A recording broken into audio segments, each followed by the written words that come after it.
আজকের থেকে 4 মাস পূর্বে বাংলাদেশের কোনো জায়গায় যদি আমরা বলতাম আমি জামাত ইসলামীর লোক, আমি জামাত ইসলামী করি, তাহলে কলিজা কাঁপতো, অনেক ভয় হতো।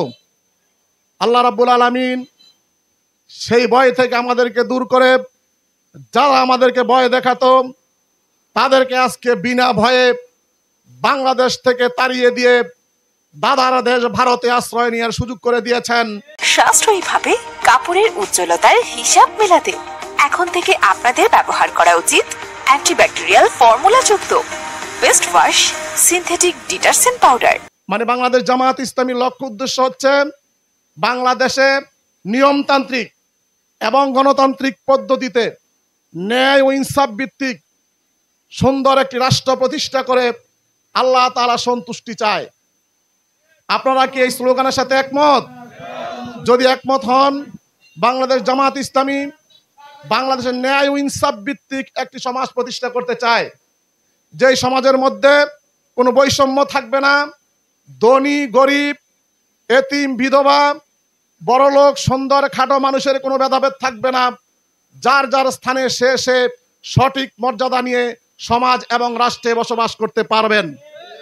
যেই সমাজে ন্যায় ভিত্তিক রাষ্ট্র, ন্যায় ভিত্তিক সমাজ যদি প্রতিষ্ঠা করতে চাই, তাহলে জামাত ইসলামীর বিকল্প বাংলাদেশের দ্বিতীয় কোনো দল আর নাই। সম্মানিত ভাইরা, শহীদ আবু সাঈদ মুগদার তাহমিদের রক্ত এখনো শুকায় নাই। আমরা গতকাল দেখতে পেয়েছি সচিবালয়ে আগুন ধরানো হয়েছে। এখনো ভারতের রয়ের এজেন্টরা বাংলাদেশের জায়গায় জায়গায় বসে রয়েছে। তাদেরকে আগে নির্মূল করতে হবে, আগে সংস্কার করতে হবে, তারপর নির্বাচন। বারবার আমরা রক্ত দিয়েছি, প্রয়োজনে আরো রক্ত দিব। প্রিয় মাতৃভূমিতে একটা ইনসাফপূর্ণ ইসলামী সমাজ প্রতিষ্ঠা করেই ছাড়বো ইনশাআল্লাহ। এক মুহূর্তে দেশ থেকে পালায় গেছে। কেন পালায় গেল? তারা পালায় গেল, তাদের পাপের কোনো সীমা নাই। এই পাপের কারণে নিজের তাগিদে তারা এই দেশ থেকে পালায় গেছে।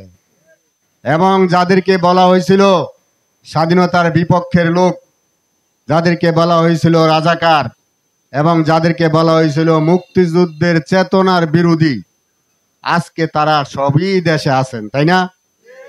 তাইলে বোঝা গেল যে যাদেরকে মিথ্যা কথা বলে অপবাদ দেওয়া হয়েছে তারা সত্যিকার দেশপ্রেমিক।